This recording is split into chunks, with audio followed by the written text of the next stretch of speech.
इतिहास कुणीही विसरू शकत नाही। 1970 च्या पूर्वार्धात जातीभेद, वर्णभेद, धर्मभेद अशा अनेक रोगांनी समाज पोखरला होता।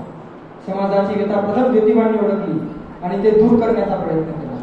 सती प्रथेला विरोध केला, स्त्रियांना सुशिक्षित करण्यासाठी शाळा उघडल्या, विधवा स्त्रियांना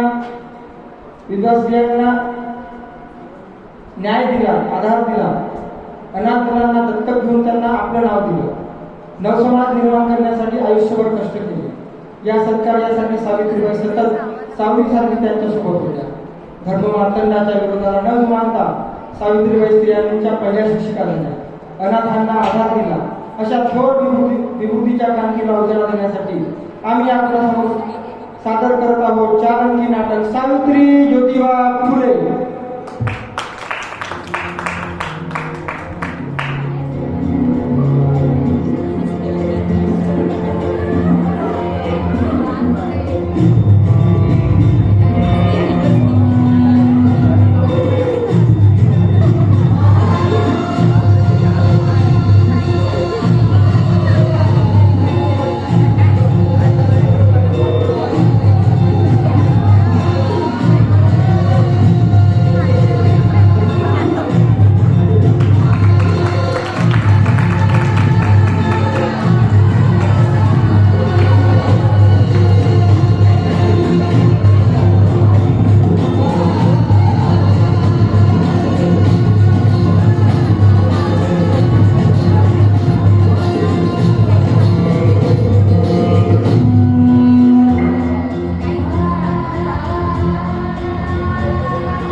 तुझ्या डोक्यावरचा पदर अगं काढ करून तुझा नवरा मेलाय ना, तुझं मुंडन करायचं। ही आपली परंपरा आहे। काढा काय तुझ्या पदर, त्याला इथे केस कापायचे, काढा पदर।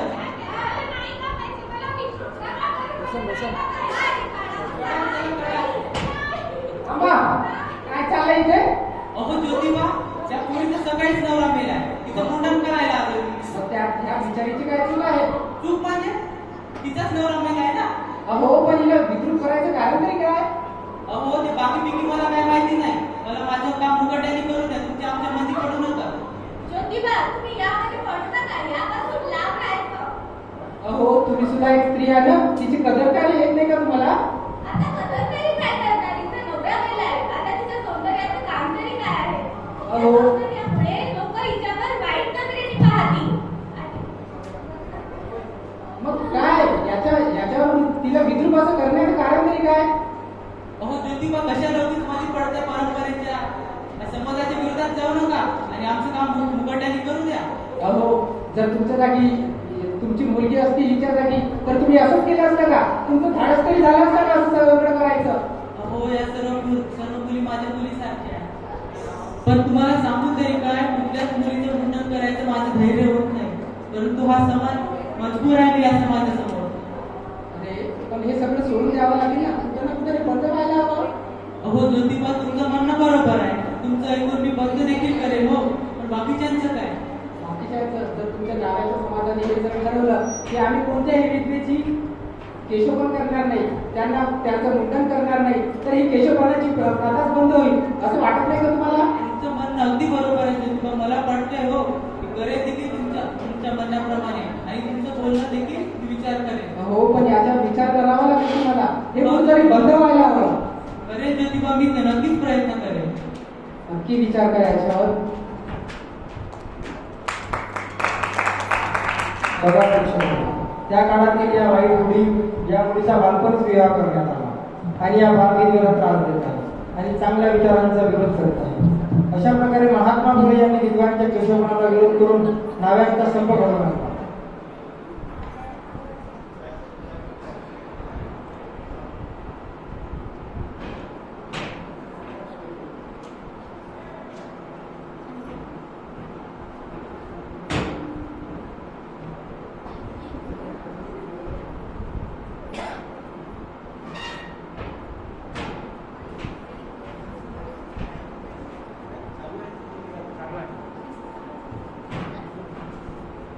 काय होती बा? कसला विचार करताय? काही नाही असंच. असंच काय असं सांगा बघू. अरे तुला सांगून तरी काय फायदा? सांगून तरी काय फायदा होते? एखादं सांगून बघा. अगं स्त्रियाचं अज्ञानच त्यांच्या दुःखांचं कारण झालेलं आहे बघ. हे काय म्हणते बा? मला नाही समजलं. काय अज्ञान म्हणजे आहे? काय स्त्रिया काय म्हणतो? अगं एखादा पुरुष वारला तर त्याच्या पत्नीची काय बरी चूक? काहीच नाही चुकली. मग हा समाज त्यांना असा त्रास का देत असेल? अहो, हे समाजाची रीतच आहे. एखादा पुरुष मेला तर त्याच्या बाईला त्रास होतोच. अरे पण ही रीत कुठेतरी बंद व्हायला नको का? असं वाटत नाही का तुला? खरं सांगू का? मला तर खूप वाटते की या सर्व रीती परंपरा बंद व्हाव्या. पण आपण काय करू शकतो? हा समाज आहे. याच्या विरुद्ध आपण जाऊ शकत नाही. यावर उपाय तर काय? याच्यावर एकच उपाय, तो म्हणजे शिक्षण. शिक्षण ही सर्व गोष्टींवरच उपाय आहे. आपण सर्व समाजातील स्त्रियांना शिक्षित करायला हवं. त्यांना शिक्षण देऊन त्यांचं अज्ञान दूर करायला हवं. अहो, पण स्त्रियांना शिक्षण देईल कोण? मी देईन शिक्षण. मी काढेन मुलींसाठी शाळा. तुम्ही? होय सावित्री, मी तुम्ही कसं काय? मी काढेन मुलींसाठी शाळा. याच्यासोबत मी तुला सोबत घेईन आणि आपण दोघं मिळून हे सर्व कार्य सोबत करूया. अहो, मी कसली? मला तर काही येत नाही. मीच तर अडाणी अशिक्षित आहे. ठीक आहे, तर या कार्याची सुरुवात, या क्रांतीची सुरुवात आपण तुझ्यापासून करूया. आधी तुला शिक्षित करूया, सुशिक्षित करूया. ज्योतिबा, तुम्ही मला शिकवणार? होय सावित्री, मी तुला शिकवेन, सुशिक्षित बनवेन. तुमच्या खरं शिकवणार? होय सावित्री, चल घे ती पाठी.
बघा प्रेक्षक हो, हे दाम्पत्य एवढ्या मोठ्या समाज क्रांतीची सुरुवात यांनी स्वतःपासून केली. परंतु याचे परिणाम तुम्ही बघा प्रेक्षक हो, एवढं महान कार्य करणाऱ्या, एवढं त्याग करणाऱ्या दाम्पत्याला समाज कशा प्रकारची हीन वागणूक देतो. हे बघा तुम्हीच 1848 हे दृश्य. मी ज्योतिराव गोविंदराव फुले सर्व जातीतील, सर्व धर्मातील मुलींसाठी शाळा मी उघडली आहे. मुलींच्या शिक्षणाचं कार्य करण्यासाठी, सर्व जातीतील, सर्व धर्मातील मुलींना शिकवण्यासाठी ही शाळा मी इथे उघडली आहे. ज्योतिबा, आपण शाळा तर सुरू केली, पण अजून तुमच्या शाळेमध्ये एकही मुलगी आज दिसत नाहीये. सावित्री, हे समाज उत्थानाचं कार्य आहे. याला वेळ तर लागेलच ना. मी बघतो काही मुली आल्या का? अरे यार, काय आहे?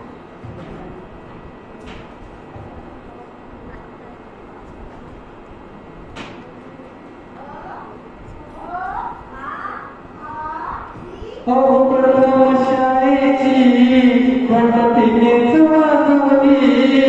हो प्रथम शाळेची गणपतीने वाजवली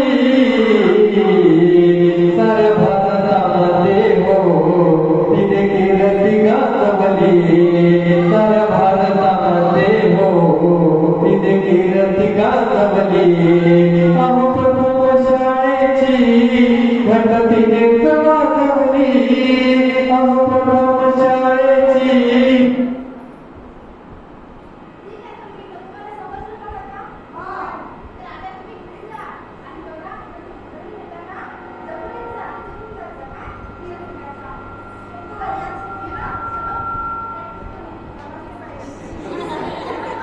असं घ्या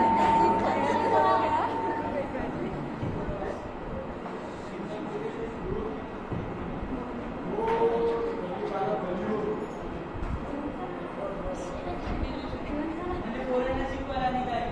पोरांना शिकवून करतात तरी काही बाई. तुला काय माहित? अरे बाई, अरे बाईला वेळ लागला की काय? अशा बायांना तर शेण वाचायला हवं शेण. शेण दगड टाकायला हवं अशा बायांवर. धर्मभ्रष्ट करणाऱ्यांचं असंच असतं.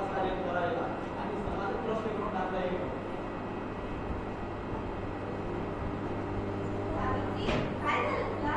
मग काही नाही. अगं सांग तू एवढी घाबरलेली दिसते. तुला काय झालं? मी नाटक करते. अगं तू घाबरलेली दिसताय. अहो, मी पोरांना शिकवायला गेली होती शाळेमध्ये. तर हे लोकं त्यांनी अंगावर शेंगदाणे फेकलं. अरे लोकं शेंगदाणे फेकतात. तुला काय करायचं तुझ्यावर? तू सांग. तू समजत नाही. काय ते ज्योतिबाच्या मागे पडली आहे. बघू दे त्याचं. ज्योतिबाला काही बोलायचं नाही. ज्योतिबाची गर्दी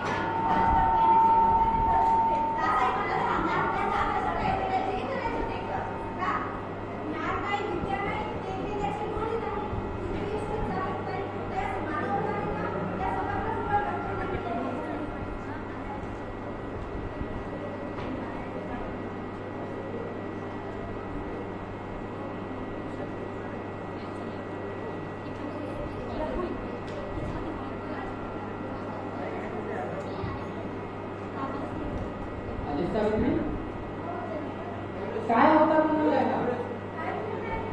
अच्छा समजलं या समाजातील भान दूर करण्याचा आपण इथे प्रयत्न करीत आहोत आणि तो समाज आपल्यावर भान घडवत आहे हे काय आपल्यावर ढाल टाकण्याचा प्रयत्न करेल हा समाज काय आपल्यावर ढाल टाकणार आहे ज्यावेळी ते आपल्या अंगावर ढाल निकल फेकतात त्यांनी बघितले का त्यांनीच मागे ढाण्याने भरलेले आहे तुम्ही त्याची चिंता करू नका ही तर सुरुवात आहे सावित्री तू असा फील कर समाजाला नंतर कळेलच की हे कोणतं कार्य होतं तू जे कार्य हाती घेतलेलं आहे ते एका साधारण स्त्रीचं कार्य नाही आहे त्याला खूप सामोरं जावं लागेल आपल्याला होय ज्योतिबा तुम्ही अजिबात काळजी घेऊ नका मी तुमच्यासोबत सावलीसाठी असेल मी या समाजाला हटणार नाही मी हे हल्ली इथलं लग्नात कधीच खाली करणार नाही काय झालं ज्योतिबा? अरे आलाच तू.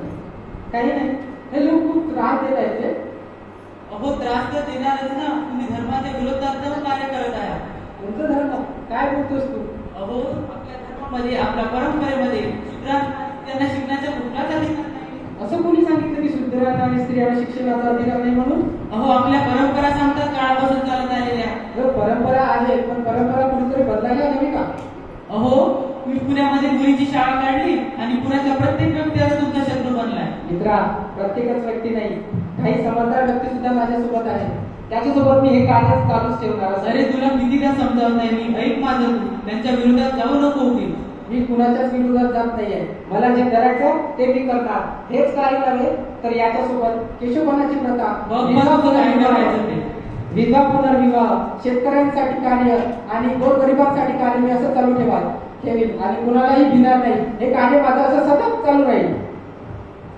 बघा प्रेक्षक या दाम्पत्याने जे कार्य हाती घेतले होते ते पूर्ण करण्यासाठी कितीही संकटे आली तरी खंबीरपणे धैर्याने त्या संकटांचा सामना करत दोघेही लढते आहेत समाजाला अज्ञानरूपी अंधाराकडून ज्ञानरूपी प्रकाशात आणण्याचा त्यांचा कमालचा प्रयत्न सुरू आहे तरी हे धर्ममार्तंड बघा यांनी यांच्या विचारांना कुठल्या स्तरावर घेऊन ठेवला आहे तुम्ही स्वतःच बघा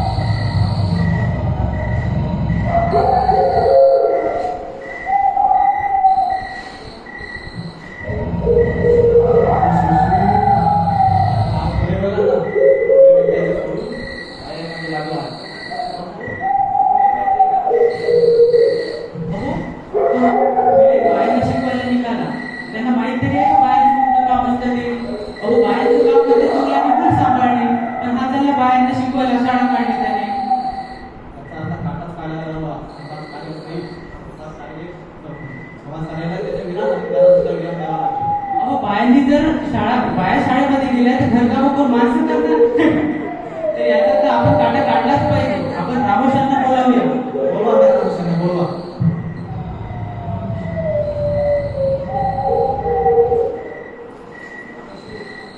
रामोशी,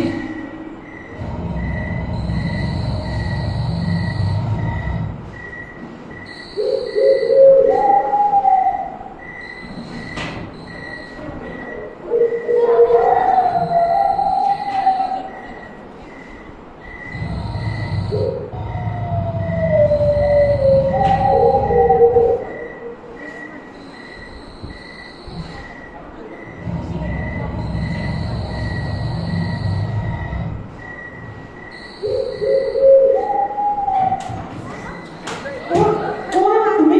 असं का मारलं मला? अरे पण काय बिघडवलं मी तुमचं? अच्छा, समजलं. जर मला मारल्याने तुमच्या रामोशाचा फायदा होत असेल तर मारा मला.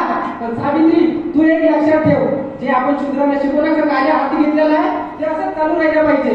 काय म्हटलं? मी सावित्रीला सांगितलं की जे मी हाती कार्य घेतलेलं आहे शूद्रांना, तुमच्या मुलाबाळांना शिकवण्याचं, ते मी असंच चालू ठेवायला लावलंय. होय. हो. अरे ते तुम्हाला का बरं सांगतील? त्यांनी तुम्हाला नेहमीच ज्ञानापासून दूर ठेवलेलं आहे. तुम्हाला असेच खून, हत्या हे सर्व कार्य करण्यास प्रवृत्त केलं आहे आणि तुमच्या मुलाबाळांना शिक्षण न देण्याचं कार्य त्यांनी हाती घेतलेलं आहे. मला सांगा, तुम्हाला 1000 रुपये किती दिवस पुरतील? 10 दिवस. तुमचे ते 1000 रुपये महत्वाचे आहे की तुमच्या मुलाबाळांचं शिक्षण महत्वाचं आहे? मुलाबाळाचं शिक्षण. मग आता काय कराल तुम्ही? आता आम्ही आमच्या मुलाबाळाला शाळेत काढेल. हे लक्षात घ्या की आपण कोणतं कार्य करत आहोत आणि आपल्याला समोर काय करायचं आहे यावर तुमचं भविष्य, तुमच्या मुलाबाळांचं भविष्य निर्मित आहे. काय देऊ बा? समजलं का आम्हाला?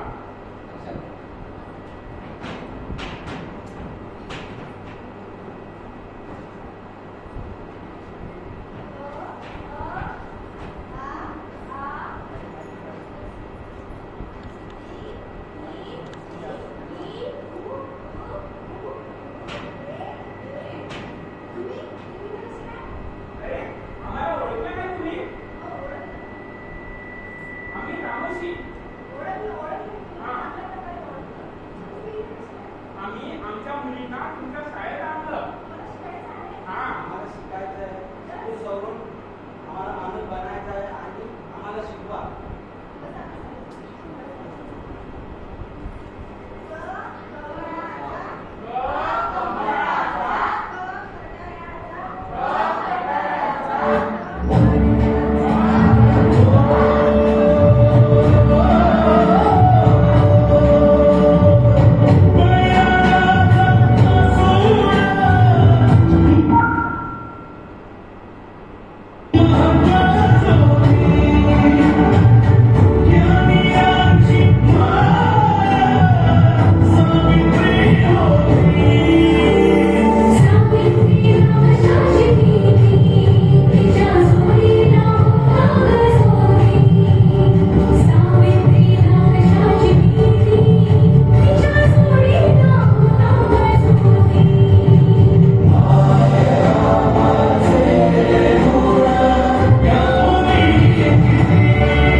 धन्यवाद.